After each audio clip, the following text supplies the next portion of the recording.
This changes everything for the New York Islanders. After a huge win against the Montreal Canadiens the other night, the Islanders now find themselves 1 point out of the Stanley Cup playoffs, and today they have a huge opportunity to win a game against the Calgary Flames and put themselves into a playoff spot, assuming they get some help from the Colorado Avalanche. We're going to really break down the Islanders' playoff chances in this video, but before we get into it, be sure to subscribe to the channel. Help us reach our goal of 100 subscribers. We just hit 25 subscribers last night. We really appreciate all the support for this Islanders content. If you're an Islander fan and you want more Islanders content, this is the channel for you.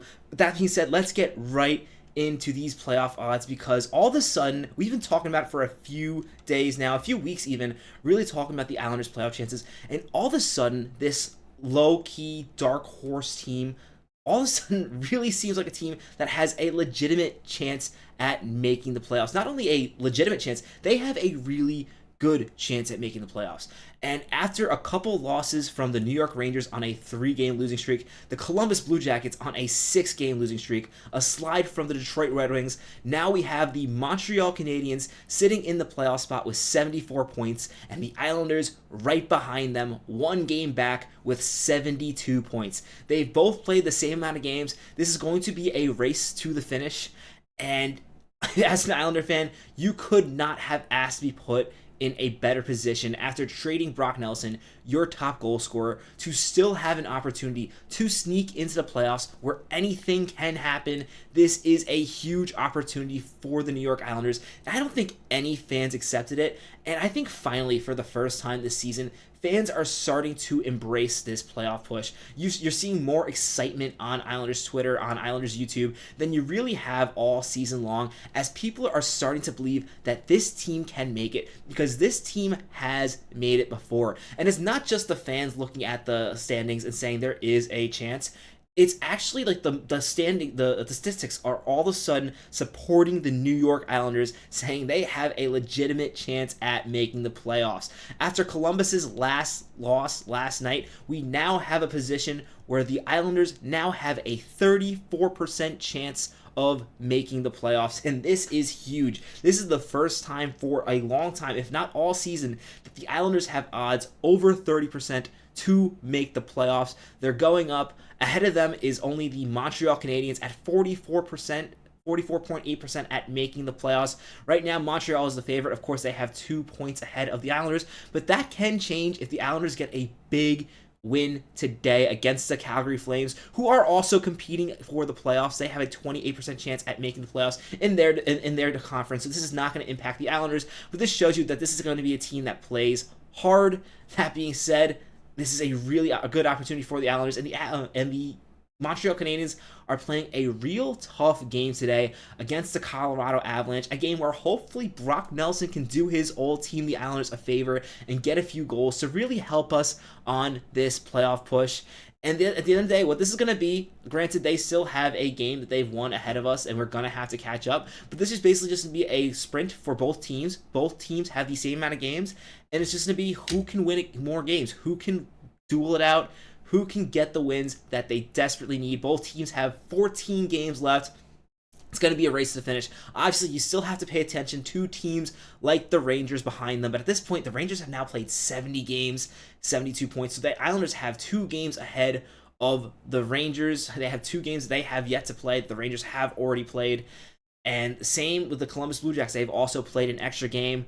Detroit trailing on points. Again, anything can happen. We've seen the Islanders go from where the Boston Bruins are, way on the bottom, to right in the center of this race in just a few nights. That's the crazy thing about these playoff races, and as Islander fans, we've seen it before. Crazy things can happen, but that being said, right now, the Islanders are in a really good position, and they need to have another big game tonight to really push themselves further into the standings and really have a chance.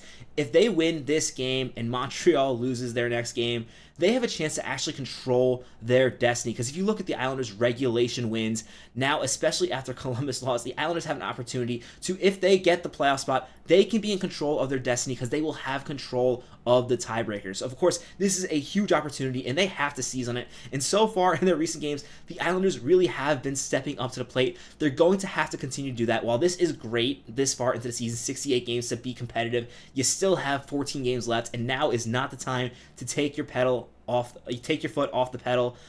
Obviously, you're coming off a big emotional win against the Montreal Canadiens, a game where you probably should have had 2 points and the Montreal Canadiens had no points. You end up winning in overtime, giving Montreal an extra point against the Islanders, which probably hurts them a little bit in the odds, but not too much in the long run. At the end of the day, the Islanders can definitely catch the Canadiens. It's only one game, and looking ahead at their schedule, they do have some opportunities to pick up points starting today against the Calgary Flames. And this is going to be a big game, mostly because while Calgary is competing for a playoff spot, they do have a less talented roster.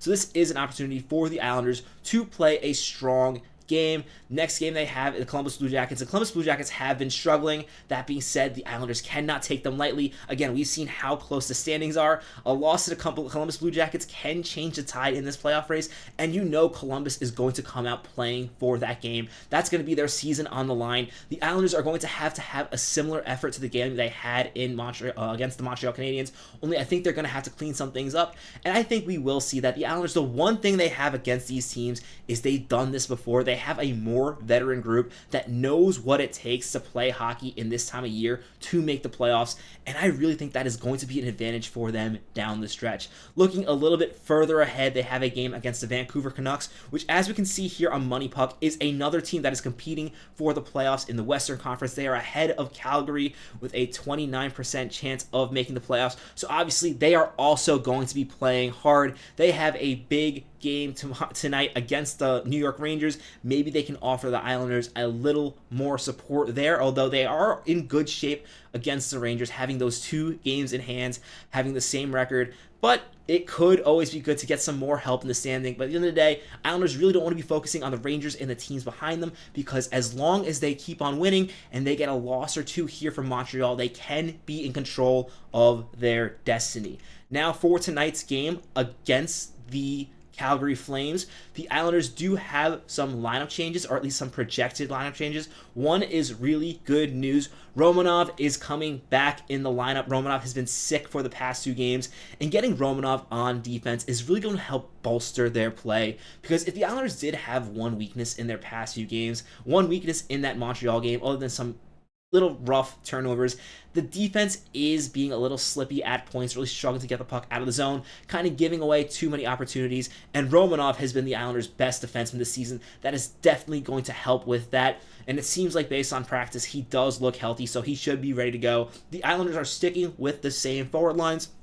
A few days ago, I probably would have complained that Engvall was playing on the third line, but you know what? I'm shocked. For the past few days, we have been getting a completely different Pierre Engvall. I don't know where this guy has been all season or for all his career, but right now, he is helping the Islanders win games, and I am loving his play, and I really hope he can keep on playing this way throughout the rest of the season, because I think that will really change my opinion on this player, and maybe even make more sense for the Islanders to keep Pierre Engvall, because if he's going to play this way moving forward, then I really like his game, and it just seems like this has finally been the natural coming of a game that we always knew Pierre Engvall can play. He's always had the size, he's always had the strength, he's had the knack for playing with the puck and shooting. It just hasn't all came together. Patrick Roy was always frustrated how he wouldn't check, how he wouldn't forecheck, and how he wouldn't go to the net. And now we've seen a couple games in a row where he's providing that. So hopefully this can be a turning point for Pierre Engvall, because he has been really good in the lineup.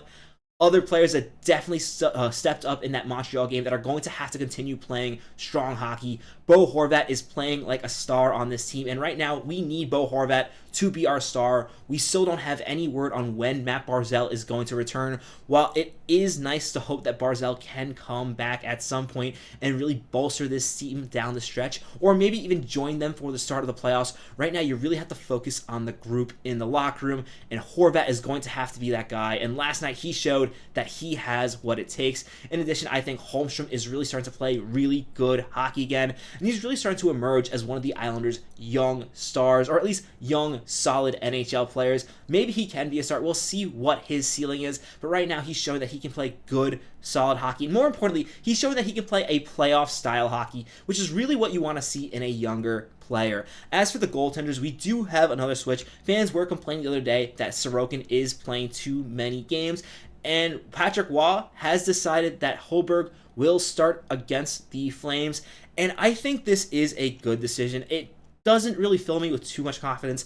Again, Hoberg has been great this season. It's nothing against him. It's just more we are so close in the standings. For 14 games left, we really can't afford to risk losing any games, especially a game against Calgary where we probably are expected to win.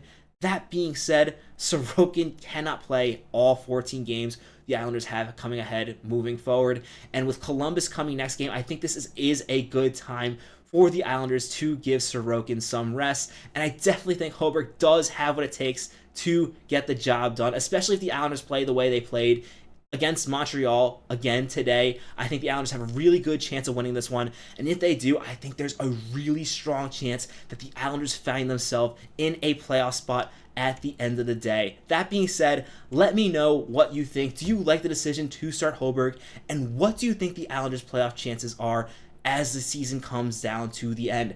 Be sure to let me know your answer to those questions in the comments. And as always, if you haven't already, be sure to subscribe to the channel, and let's go Islanders.